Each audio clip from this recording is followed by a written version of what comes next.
Is debt beating you down? You need discipline. You need the Debt Ninja. If you've been caught in a financial trap and need to be set free, then you need the Debt Ninja. Want to stop those harassing collection calls? Start saving thousands in interest and fees and get out of debt fast? Then you need to call the Debt Ninja.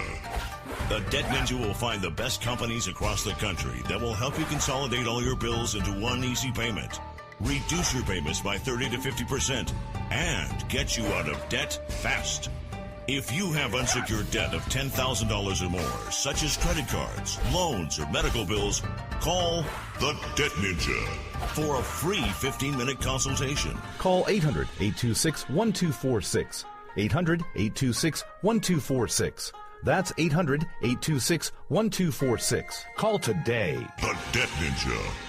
Individuals and businesses with tax problems, listen carefully. Do you feel like you're losing control over your finances? If you owe over $10,000 in back taxes or have unfiled tax returns, we can help you take back control. The IRS is the largest and most aggressive collection agency in the world, and they can seize your bank account, garnish your paycheck, close your business, and file criminal charges. Take control of your tax problems now by calling the experts at Tax Mediation Services and take advantage of the Fresh Start program and new laws that may allow us to negotiate a settlement for the lowest amount possible. Our team of tax attorneys and enrolled agents can stop collections and get you protected so you can take control of your financial future. Tax Mediation Services is accredited by the Better Business Bureau. Call now for a free case review and a price protection guaranteed quote. Call Tax Mediation Services now at 800-610-9050. That's 800-610-9050.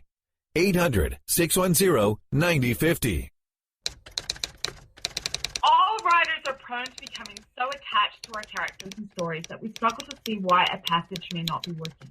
It takes another set of eyes to help us nurture our writing into full maturity. At Black Wolf Editorial Services, we strive to enable writers to develop and grow, shaping stories into masterpieces that can stand the test of time. Editing services are provided for all genres and all age categories. Services range from critiques of the short story through to the line edits of the full-length novel and copy editing for those preparing for publication. We also offer assistance on generating a writer's bio for your websites, as well as help with those book blurbs and promotional material. We won't abandon you to the masses. We want to celebrate with you in your successes. Black Wolf Editorial Services, nurturing your writing into maturity. For a full list of services and prices, visit us at blackwolfeditorial.com.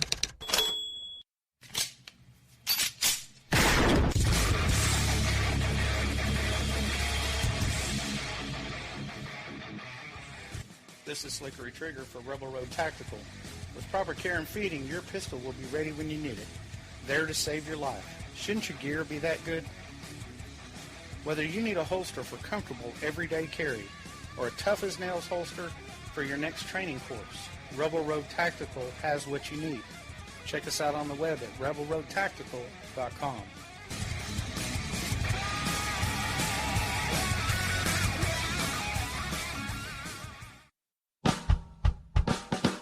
You're listening to the Spark Radio Network, internet radio like you've never heard before.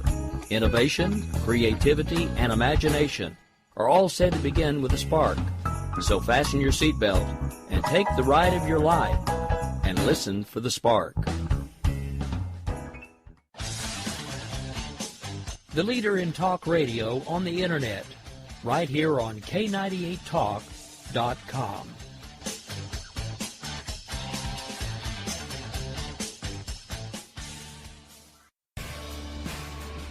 My name is Jessie. I'm a United States Special Forces widow.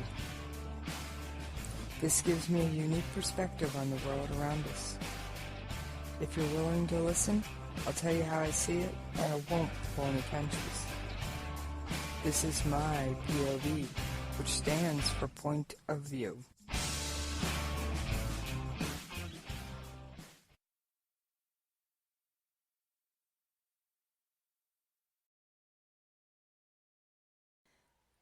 All right, this is Jessie. I'm happy to be back with you, but I will warn you, the subject of this this show is going to be a little bit sad. I am lucky to have Mike Walton with me. Now, he is the president of the Dallas Fraternal Order of the Police, and he is also an active police officer, and he has been for 26 years. How you doing there, Mike? I'm doing okay. I've seen much better days, but I'm doing okay. I was going to say, the events of the other day must have really been a punch in the gut. Yeah, they've been. It's been a very difficult time to walk through all of these things that have gone on. We've had to we've had to find a strength that we didn't know that we had, and find another gear that we didn't know that we had, because we're in uncharted territories here. I mean, losing one officer is horrific, but 5 in one night? Yes, and that's what's so overwhelming about this. Generally, when you lose someone in the police department, you may lose maybe 1, maybe 2 officers, and they may be in a certain age group or time on the department that, I may not know, or the younger guys may not know that individual. But this one, we have young officers all the way up to, we have 2 to 3 year officers all the way up to 27-year veteran here. And that's why it has touched everyone on the department so much, because we have, it runs the gamut. And not only the officers that were killed, but the officers that were shot and injured. We all know they run the gamut also too. So it has made it such a horrifically horrible. It has made it such a horrible incident for us. I can only imagine. I mean, this must have rippled through not just the immediate Dallas police, but even surrounding areas, because police, just like military, they're a brotherhood. And while technically you're Dallas, I'll bet all your other local police have reached out to you and offered assistance and everything else and sent their condolences. And I know, just from personal experience with the military, that line of vehicles going to those, unfortunately, to those funerals is going to be filled with police officers from all over the nation. Yeah, yes, it's going to be, that's going to be, unfortunately, an event that I never thought I'd have to witness. But yes, it's going to be that. So we've had officers from all over the world reach out to us. It's just been such a overwhelming thing to have such a thing happen to us. And it's not just the police officers, it's the community itself, because all of these officers are fathers, friends, brothers, cousins, sisters, everything. We run the gamut. And this is something that has touched a lot of different communities. That's what I was explaining on air last night when I went on air, that everybody touches so many other lives. Every one person probably touches at least 20 or 30 other lives, whether they realize it or not. Mm-hmm. And the impact of this is probably just rippled through the greater Dallas metro area, and that's a large metro area. I've been to Dallas a few times. And yes, but it not only did it do that, you have with the advent of social media right now and the connections with all the different people. We have friends that night that this event was going on, I had friends that I hadn't talked to in 10 years that were texting, calling, checking on people. And and every officer I've talked to, I've gone to social media, looked at the Facebook post, and seen where everybody's had to put up posts saying, "Hey, I'm okay. Thanks for reaching out." Blah blah blah. It's been an overwhelming thing for us to do that, and just to hear.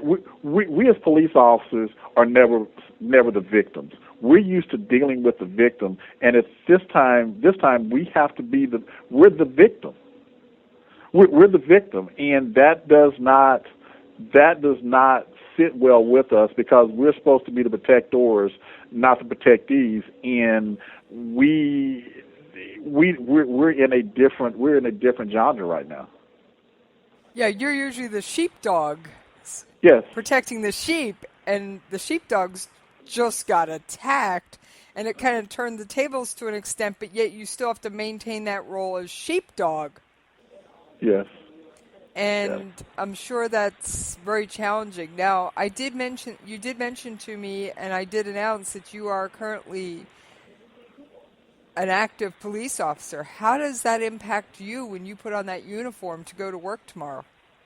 It doesn't. It's not something you think about. I mean, it happened, and we dealt with it. And just like I've told others, there were other calls still going on in the city while this was going on. And once we got that situation under control, we went back to answering the calls that we've all had and that we all get. So, I mean, yes, we are the protectors, but we signed up for this job, and we're out there trying to continue to protect folks. I mean, as a friend of mine said, there's no such thing as a routine traffic stop. And I'd assume that extends to there's no such thing as a routine call. Yes, and this wasn't even a traffic stop. I mean, I've heard the calls from different folks to say, well, if they would have had riot gear or this or that, they may have been better. They had their protective gear in their car. This was an ambush, and this was a ambush that was set forth by an individual who took advantage of a scene to hunt police officers, basically. And he hunted police officers, and once he hunted us, we did what we needed to do to neutralize that situation. But I mean, it is a truly hurtful thing to have this happen. I can imagine. I mean, I'm trying to imagine how it would feel.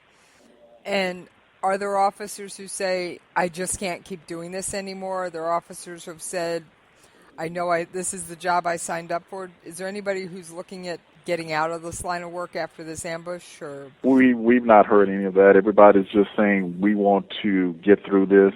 We're still very, very new and very, very fresh and hurting with this. So nobody's given up and saying if they want to do that yet. No, I've not heard that from anybody. Good. And I know that my thoughts and prayers have gone out to you, and that of many other in fact, all of the other hosts have said, our thoughts and prayers go out.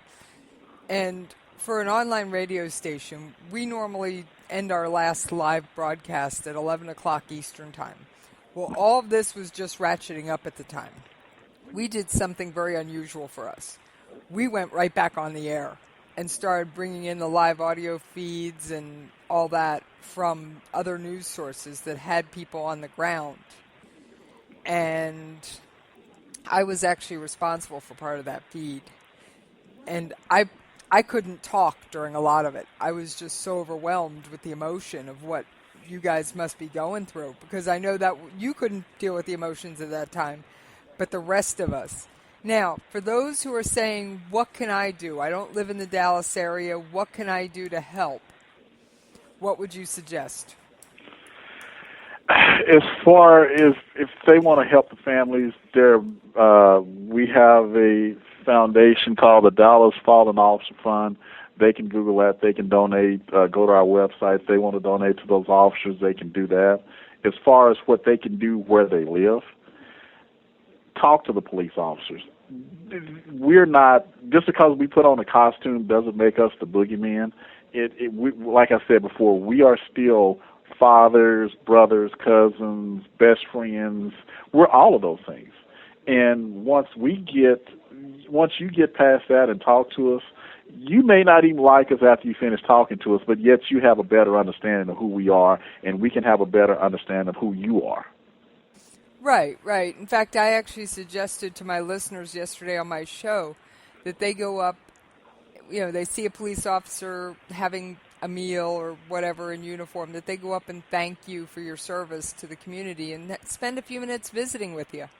Because it's getting to know an officer in a non-confrontational situation, which, God forbid, if you ever have to pick that phone and dial 911, will make you feel more comfortable with police overall in going through whatever you're going through.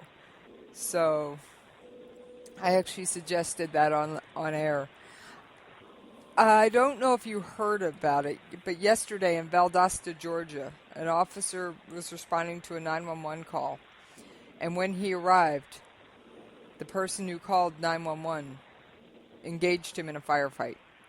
Now, both the officer and the idiot, or domestic terrorist, or whatever you want to call him, both survived.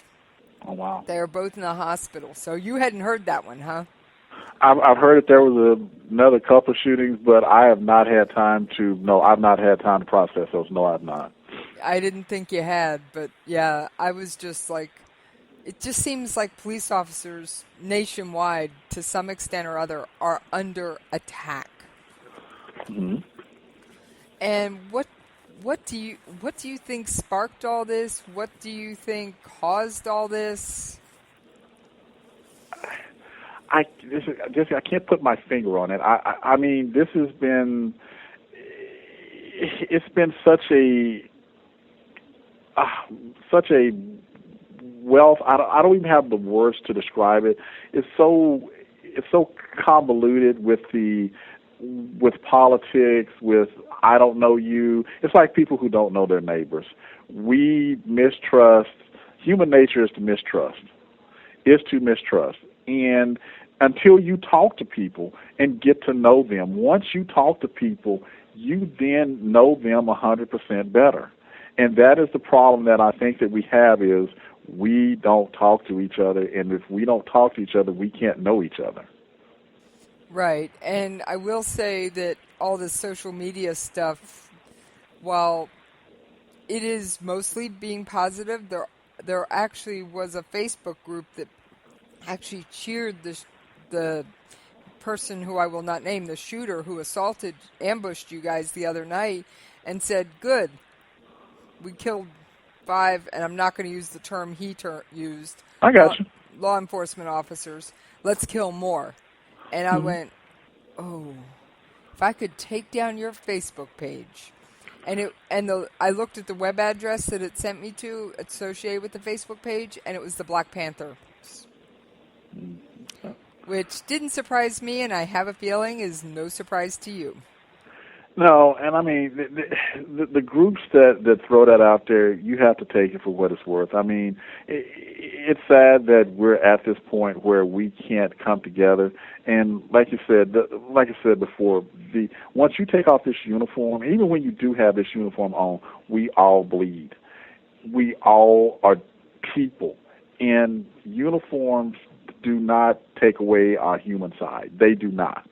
This individual that targeted us was mad at our uniforms, the uniforms that we wear and the things that we do to protect people. And you're mad about that. That's fine, but you don't have a right to go out and kill people for wearing that uniform. You don't have a right to do that. Right, and I actually think it was rather interesting. This was a Black Lives Matter protest, and you guys were essentially protecting and offering them the support they needed to carry out their protest. And for those of you who've been living under a rock and don't realize this, Black Lives Matter came to national public attention after the Ferguson incident, in which the police officer was not indicted.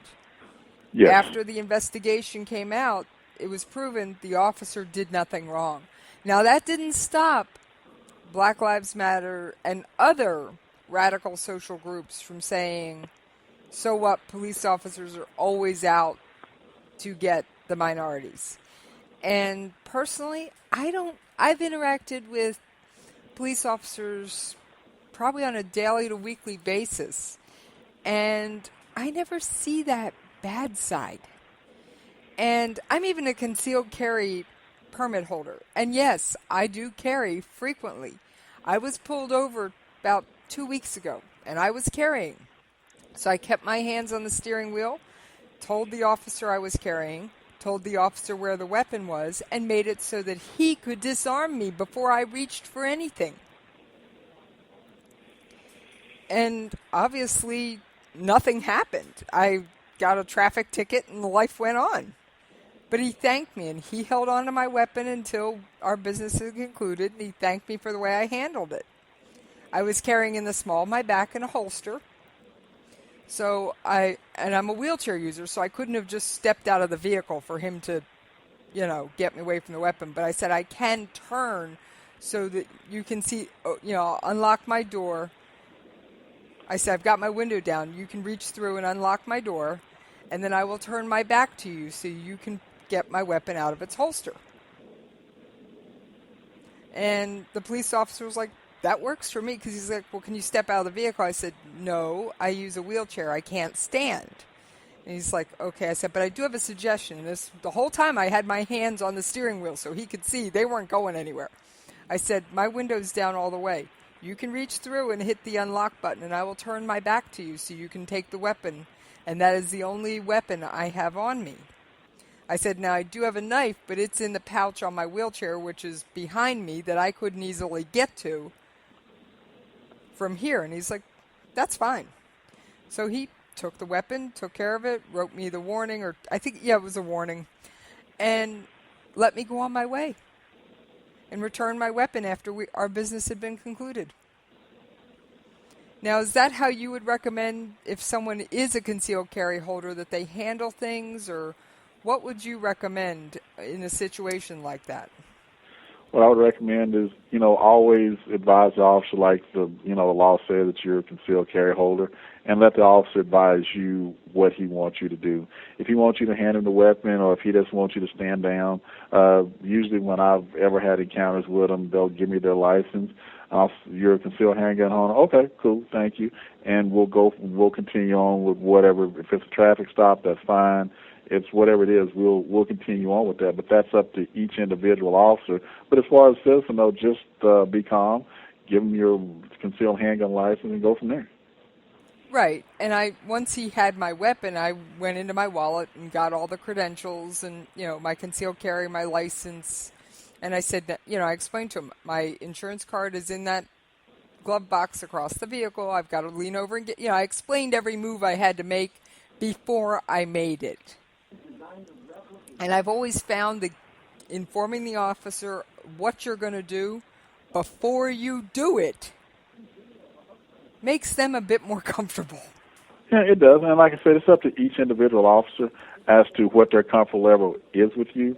So it really helps out when you talk to them. And if you're calm, the officer's generally going to be calm. So it helps all parties involved.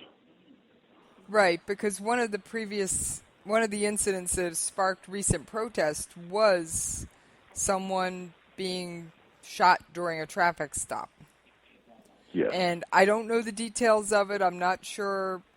It's still under investigation. It's an active thing. But that's why I wanted to get a police officer's perspective on how should people handle traffic stops, and because that's how most people are going to encounter a police officer. They get pulled over for driving like an idiot.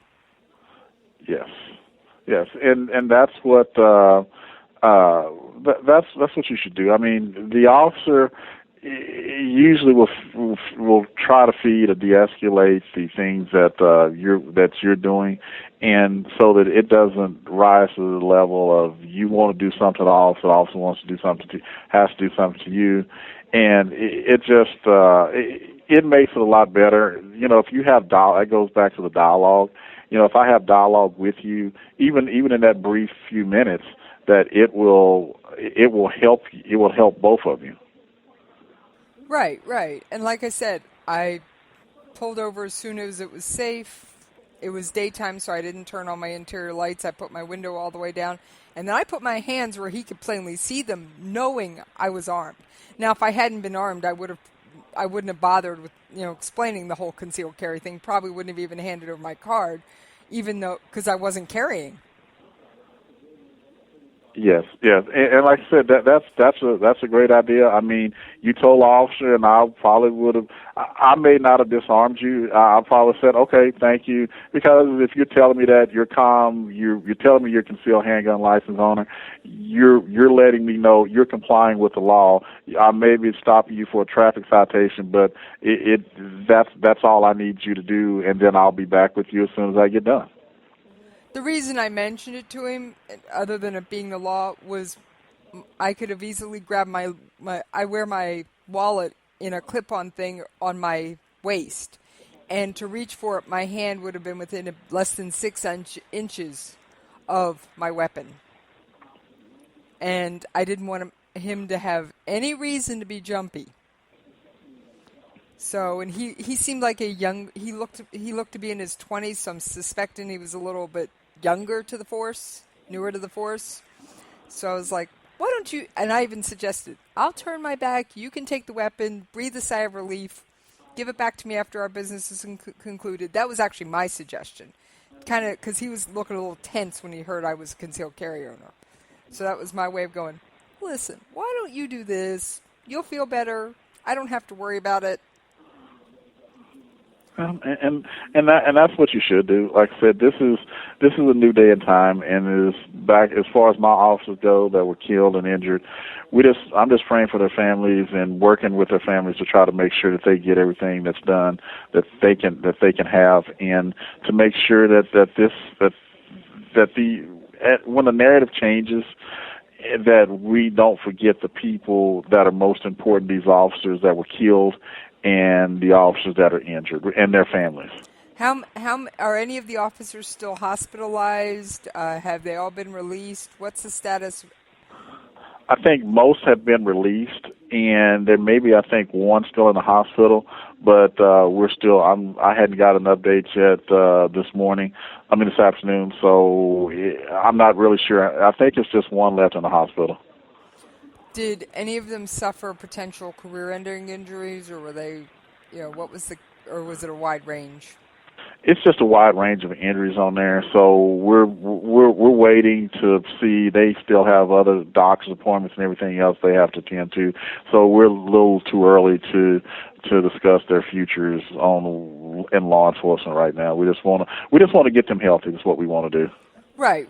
I know it's too early to make overall assessments, but I didn't know if sometimes you can see an injury is just clearly going to be forget it. Yes, ma'am. No, that's not happening. Okay, that's sometimes it's obvious this is a career-ending injury, and other times it's not. Yes, you offer I assume you or another organization offers counseling to the officers. What about the family members of those who've been wounded and the family members of the fallen?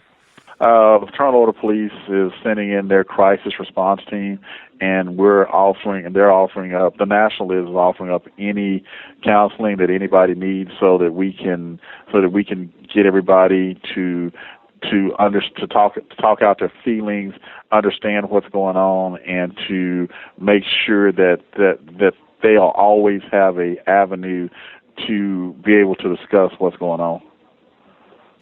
That's good. Because if law enforcement officers or anything like military, and that's who I deal with mostly, I'm going to have a feeling some are going to be a little reluctant and go, well, if I get counseling, it's going to look bad on my record. Well, this is not counseling that's going to be through the department, so it's not anything that anyone has to worry about. Good. Hey, just trying to cover all the bases here. Oh, I got you. Yes. I know yes, some yes. people go, well, if I get counseling, it's going to look bad. Yes. And I'm sorry, I had to go through counseling after the loss of my first husband. I've had to go through counseling a couple times. I've even had to call up a friend or two and talk sometimes with different things that raise issues. In fact, I was on the phone with a good friend about 20 minutes after I got off the air the other night going, I need to talk. So it wasn't formal counseling, but I just needed to talk. Were there, other than the obvious national... negative feelings towards police officers overall. Was there anything in the Dallas area that was a specific sign of racial tension leading up to this? No. Do we know if the shooter had any support at this point, or is that still ongoing investigation? You don't know. The official word that we've heard from the chief is that we're gonna stay with one shooter. Okay. I realized it was one shooter. I just didn't know if someone had dropped him off in the area. If how did he get to the area? Did anybody give him support? That part they're still working on, so I don't want to say yeah now. That's part of an active investigation. Yeah. No problem. That works. So, let's see. I'm just going through my question. I have to commend you guys. I do have a couple questions about the robot. That was a very creative solution. Did the robot have the explosive already in it when it was originally sent in to communicate with the shooter, or do they pull it back out and plant the explosive? I can't discuss that. That's a technique. No problem. And yes, I can. What can you tell me about what the robot's regular uses are? And question: did the robot survive, or is the robot decommissioned? I can only answer last. The latter. The robot's decommissioned right now. Okay. It's normally used for bomb disposal? Can't talk about specs. It's normally used for bomb disposal, yes. Okay. I was just looking for the overall. It's normally used for kind of thing. Yes. And I've heard that much on the news, so. Yes. I figure that's not reaching too far. No. I will say that is a very creative solution, and I love the outside-the-box thinking. Yeah, that came from, I'm not sure where it came from. It had to come from the commanders of the department, so that was a call that they made. I think the robot deserves a little bit of a memorial, even if it's a memorial ribbon somewhere, because he gave his life too. Yeah, that's going to be a memorial bolt. That's going to be something to do. That's going to be something that we're going to discuss down the line once we get it back and take a look at it. But yeah, that one may get that. Yes, it may get a small memorial. Hey, robot gave his life too. So yeah, he did what he needed to do to end a very hostile situation for not only police officers but citizens too. Right, like I said, he at least needs an award or a memorial bolt if he's going to be permanently decommissioned. Yeah, we may have to do that for him. We hadn't thought that far ahead yet. A little bit of humor. What can I say? Oh yeah, no, I'm fine with it. Like I said, I'm just trying to find it all. But no, like I said, you're trying to picture the memorial bolt, I'm sure. Yes, I am trying to do that. So. Yeah, but no, like I said, that's where we are with that, and like I said, it's been good. I will end this with this. We are truly thankful for all of the support that we have received from citizens of Dallas, from citizens of Oklahoma. I've heard from the Oklahoma FOP up there, heard from citizens from around the country, around the world. Supporting us, and I want to say thank you from not only as a police officer but as a person. Say thank you that we can that in our time of tragedy that people have taken out time to support us in our time of need. Well, I would like to thank you for everything you do day in and day out. Now, one more time, if people want to make donations to the families. Yes, you can go to our website, dallasfop.com. It's on there, or you can go to our foundation, Dallas Fallen Officer Foundation, and 110% of every dime that you send in will be given to the officers' families. This is for them. We're not touching a dime of it. The only thing we're doing is being the manager and sending it out. And once we get all the money in, we'll sit down, divide it up, and we will give it to the officers. Okay. Now, just crazy question. The money, is it just for the fallen families, or is there support? No, we're doing for both. We're doing for both because fallen. Yes. We're going to divide it up amongst all 12 of them so that they can all have that everybody needs support. Everybody needs support. Living and the ones who have passed, they all need support. Good. Because that was a question several people have asked. Well, is this just for the fallen? Is it for the wounded? No, it's for all involved. And rather than trying to say, well, this family needs books, that family needs clothes, it's just, here's the check. Here's a check, and you know what's best for you. I like that approach. I really do. Yes. So, well, I for one, thank you very much for coming on. So, I thank you for having me on, and like I said, we appreciate everyone's support, thoughts and prayers with this, and we couldn't do it without everybody's support. Well, outstanding. All right. Well, thank you. We're going to go to a brief commercial break, and I'll be right back after that.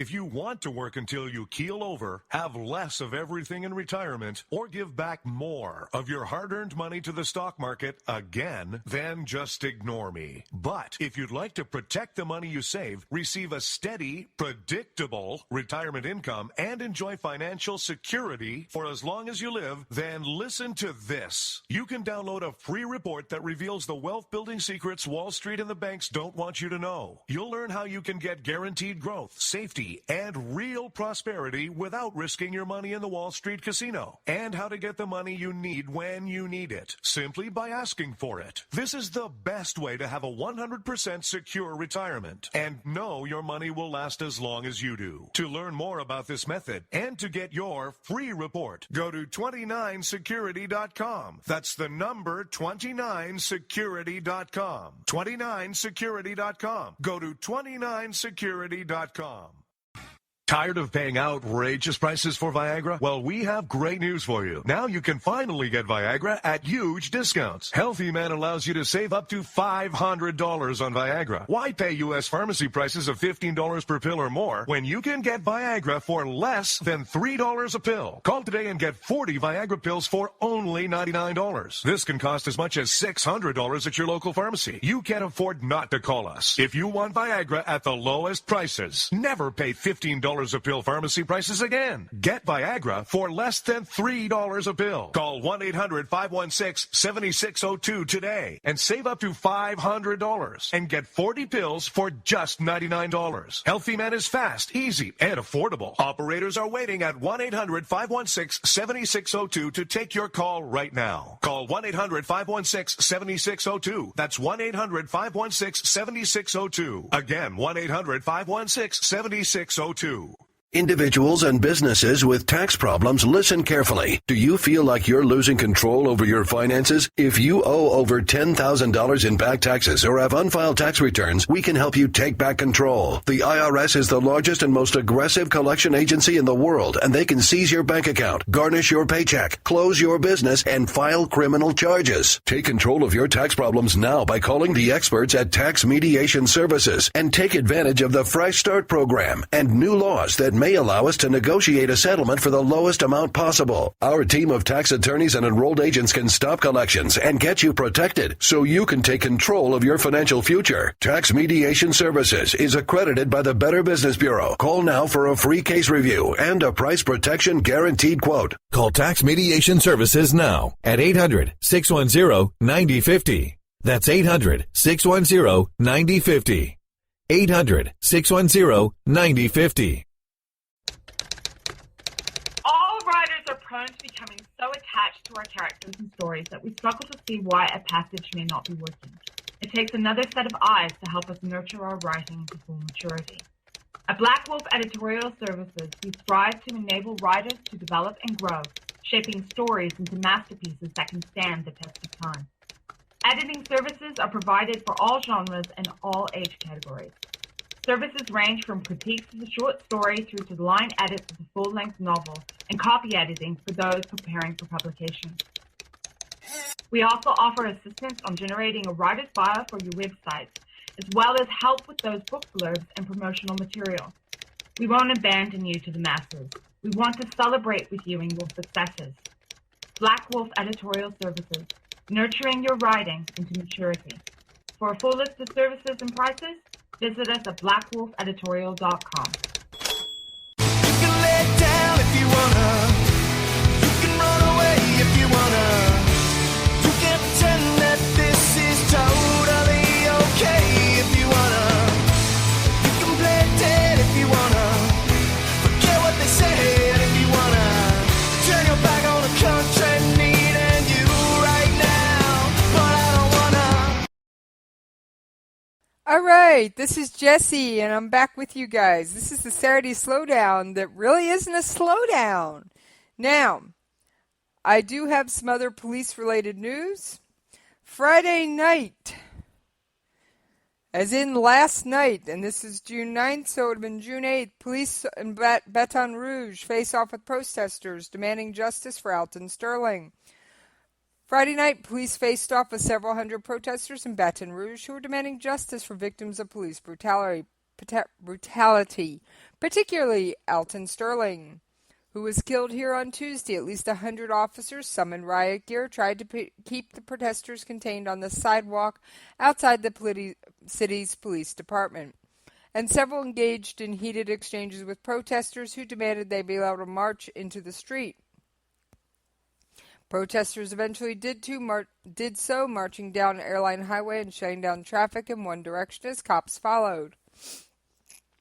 Most of the early exchanges were verbal, though some protesters threw bottles at officers. Police arrested at least 3 protesters who initially moved off the sidewalk and also threatened to arrest a group of teenage girls who were picking up the bottles and other trash from the street.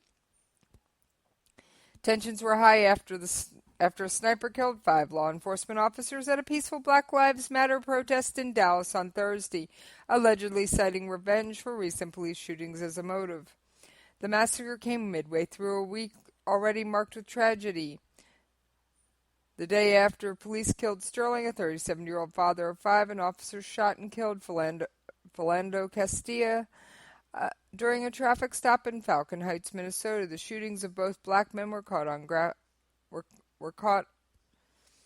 graphic and widely shared videos and sparked renewed calls for reforming police use of force and criminal justice reform.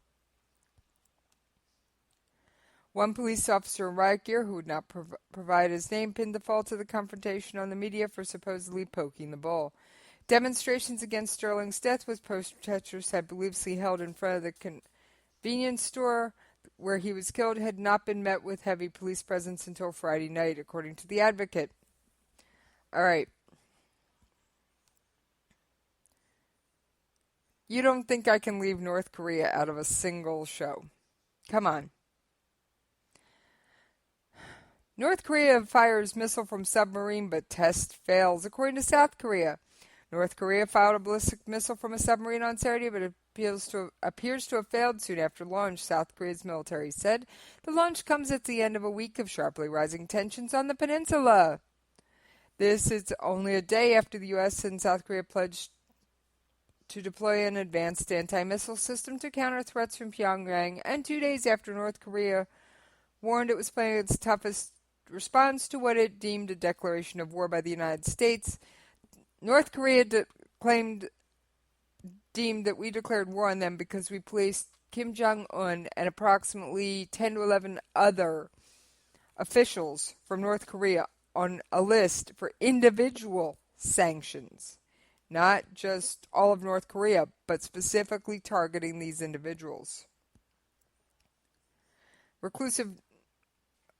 reclusive North Korea and the South are technically still at war because their 1950 to 1953 conflict ended in an armistice, not a peace treaty. And if you're a regular listener to the show, you are aware that North Korea regularly threatens to destroy Japan, South Korea, and South Korea's main ally, the United States. The missile launch is a clear challenge to the UN Security Council resolutions. And this is according to Japanese Prime Minister Shinzo Abe. We should strongly condemn the launch by working with the international community, Abe told reporters. The U.S. said it was monitoring and assessing the situation in close coordination with its regional allies and partners.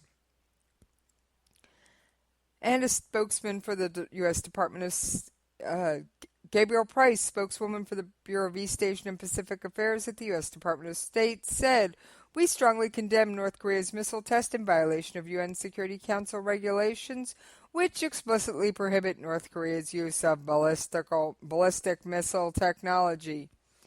All right, folks. Since when have sanctions ever stopped anyone from launching anything? I mean, come on. When did a sanction stop Iran? Made it harder. Made them have to sneak stuff around. But when did it stop them? Huh? If anybody has information, catch me on Twitter at Jessie's POV or Facebook at Jessie's POV.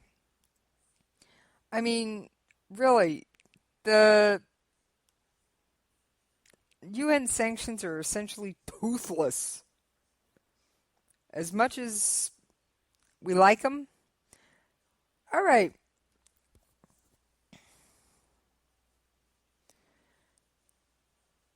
I've got a Russian story.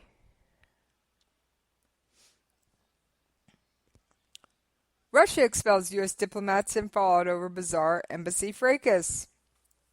Russia expelled U.S. diplomats in retaliation for a similar move against two Russian diplomats stemming from a bizarre fracas last month between a U.S. diplomat and a Russian guard at the entrance to the U.S. Embassy compound in Moscow. Okay, in the embassy incident, the American diplomat and Russian guard are shown on surveillance video wrestling and falling to the ground. The video shows the two men struggling on the ground, with the American eventually wriggling to the door and pulling himself inside. The report claimed that the diplomat was returning from an intelligence operation, and the Russian television alleged that he was wearing a cap so he could not easily be remembered by the taxi driver or Russian guards. A TV report identified the man as a CIA officer allegedly working undercover as the third secretary in the embassy political department. Friday, 2 Russian officials were expelled. Actually, this is a little bit old.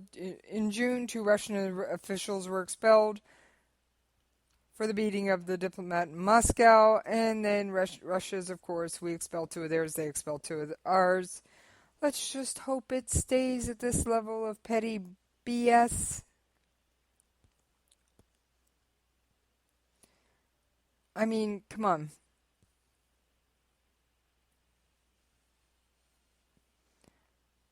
Of course, the Russian Foreign Ministry says one thing, we say another. Under the Vienna Convention, host governments provide security outside missions while the nations themselves are responsible inside the mission. In many countries, local police routinely ask for IDs of people approaching foreign compounds. U.S. Marines provide security inside U.S. Embassy grounds. In late June, U.S. State Department spokesperson Elizabeth Trudeau said there has been a long-standing problem of harassment of U.S. diplomats by what she called host government service. An apparent reference to security services, she said Secretary of State John Kerry has raised the issue with Russian President Vladimir Putin. Trudeau also noted that in January the U.S. withdrew its acceptance of credentials from 5 of the 6 Russian honorary consuls in the United States, in part because of such widespread harassment. She said over the past 2 years that harassment and surveillance of U.S. diplomatic personnel in Moscow by police and security personnel has increased significantly. So, yeah, Russian Russia is not playing nice and they expect us to play nice back? I don't think so. All right, in other news, Warsaw Secretary of Defense Ashton Carter said Thursday that the United States had, quote-unquote, missed an opportunity when it chose to shift air support from covering a group of U.S.-backed rebels attempting to seize a key border town in Syria to striking a large Islamic State convoy in Iraq. Carter's comments made to reporters while on his way to the biannual NATO summit was the most candid acknowledgement yet by the Pentagon that the U.S. has failed to adequately support one of its fledgling proxy forces on the ground during recent operations.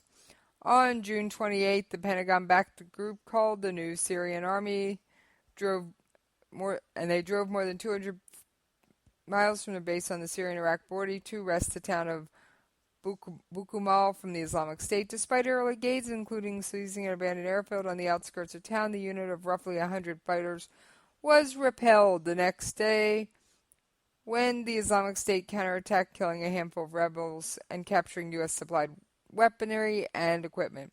Instead of circling overhead, ready to support the fighters that have been promised support, U.S. bombers were diverted to strike two large columns of Islamic State vehicles fleeing the recently captured city of Fallujah in the early morning hours of June 29th. U.S. and British aircraft proceeded to join their Iraqi counterparts, who initiated strikes and destroying more than 500 vehicles and killing hundreds of fighters. The bombardment, nearly unprecedented in the two-year conflict, was against the Islamic State, was reminiscent of the Gulf War's highway of death. It is unclear how many civilians might have been killed. I'm willing to bet there weren't many civilians in this area. The allocation of forces is a daily technical decision that commanders make, Carter said, defending the decision to shift the U.S. aircraft away from the tenuously positioned Syrian forces to strike Islamic militants outside Fallujah. We have a lot of air assets and a lot of partners who have air assets, but on any given day they have to go to a certain place at a certain time. When Carter said, after being asked whether the United States has enough aircraft to support multiple operations spread across Iraq and Syria, he also went on to say circumstances change. Commanders in the New Syrian Army realized that U.S. aircraft had left during the fighting, but were unaware they had been pulled away to attack a more tantalizing target in Iraq. Mullah Talla, the group's leader, said despite the bombers' temporary absence, that they returned when he called them right away. When the New Syrian Army assaulted Bukhmal, U.S. aircraft carried out 8 strikes around the town, while on the day they were routed there was only 1, according to reports released by the U.S.-led coalition.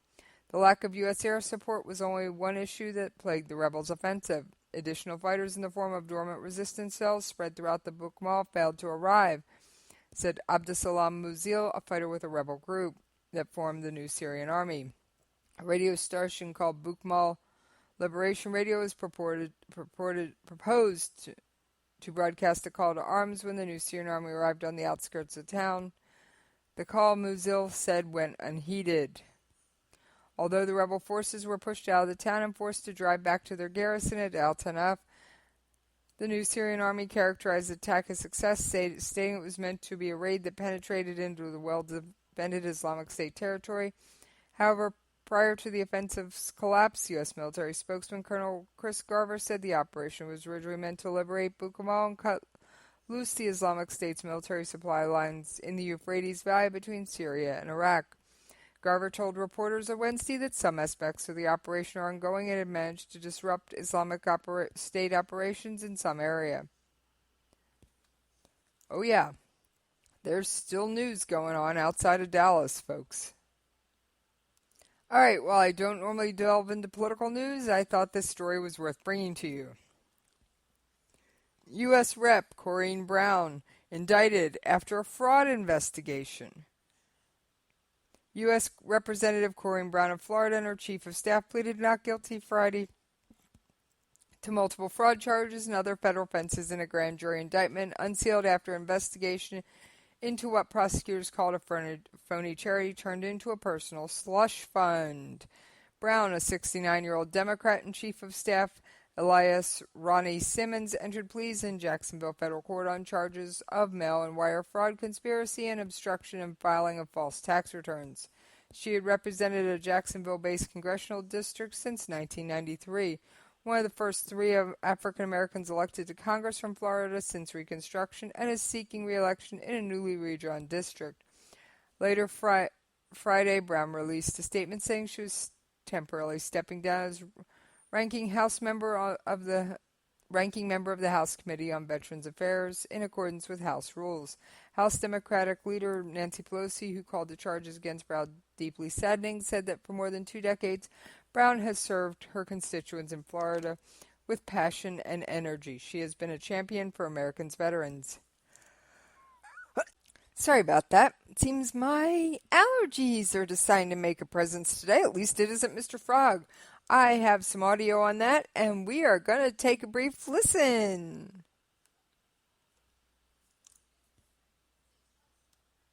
Well, welcome back. A lot of questions tonight about what the fallout will be after indicted today, along with her chief of staff. Political analyst John Daigle is here with us to break it all down for us. John, you've been watching this issue in full.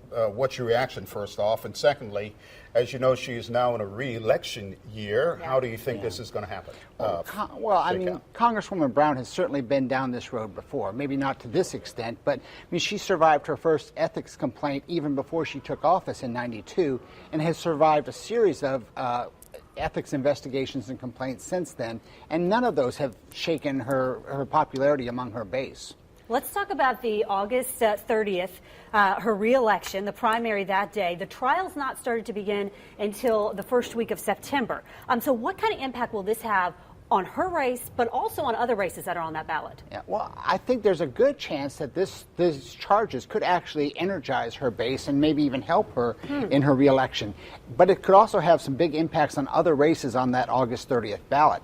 If this drives turnout in that race up, it could have impacts on the sales tax or the pension reform referendum and other big races on that same ballot.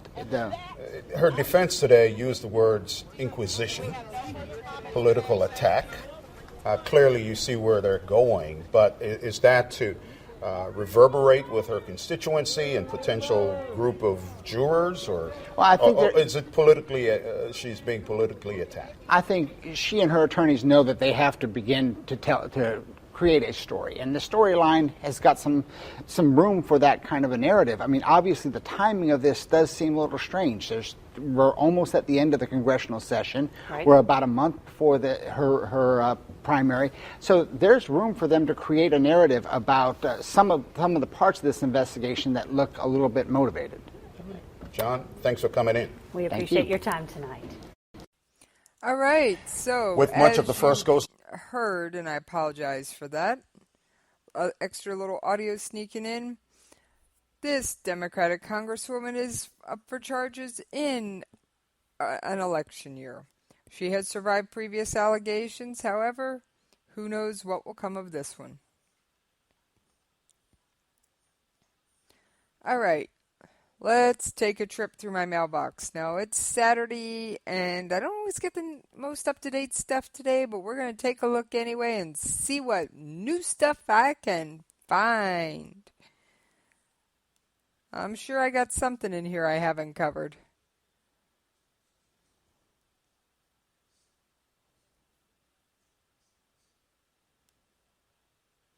I'm pulling it up. Give me a couple seconds. It takes a minute. It takes just a minute. All right, I got one for you. And this one isn't military or political. 15 million are to be vaccinated to contain a yellow fever outbreak. Geneva, the World Health Organization, is leading a mass yellow fever vaccination campaign in Central Africa to prevent national and international spread of the deadly disease. The campaign, which begins this month, aims to vaccinate 15.5 million people in Angola and the Democratic Republic of Congo. A yellow fever outbreak began last year in the Angolan capital, Luanda, and spread quickly throughout the country. The disease also spread to neighboring Democratic Republic of Congo. The 2-month vaccination campaign is being held in advance of the next rainy season in September, when mosquitoes come out and transmission goes up. Bruce Alward, who is World Health Organization Executive Director of Outbreaks and Health Emergencies, said this outbreak is particularly dangerous because it is occurring in large cities. He said massive outbreaks of yellow fever can occur in urban settings because mosquitoes can rapidly infect thousands of people. With that explosive spread, the number of cases, you can see very high mortality rates. These can be very dangerous, destabilizing events, but the other concern is when urban outbreaks take off in these areas, there's risk then of international spread of this virus. He said 2 cases were reported in Kenya and 11 cases were brought to China by Chinese men who had been working in Angola. Yellow fever is endemic in 47 countries, 33 of them in South Africa. Most of the rest are in South America. Yellow fever is an acute viral disease that in worst cases can cause liver damage that begins to turn the skin yellow. The mosquito that transmits the virus is the Aedes aegypti, and the same one that transmits the Zika virus. Since the mosquito also exists in Asia, Alward warns the potential for creating an international crisis exists. Alward, however, says the prognosis for containing the geographical spread is good. This is not like Ebola or Zika, for which we do not have a vaccine, of course.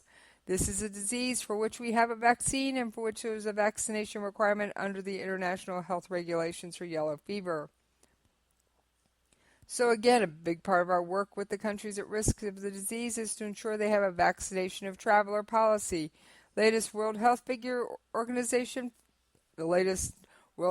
Organization figures show that more than 3,500 suspected and over 860 confirmed cases of yellow fever in Angola, 355 deaths. In the Democratic Republic of Congo, there are over 1,300 suspected and 68 confirmed cases with 75 deaths. All right. And on that note, I hope Mr. Robot gets his memorial bolt. And trust me, I made my guests laugh at that one. Don't forget to shake the hands of your local police officers and say thank you for service. And please visit DallasFOP.com so that you can contribute to the families of the wounded and the fallen. They have other links on their site where you can also contribute. And to quote my guest, 110% of everything you give goes directly to the families of the fallen. Nothing is taken out for administrative costs. Those are covered in other ways. All right. On that note, I'm out of here!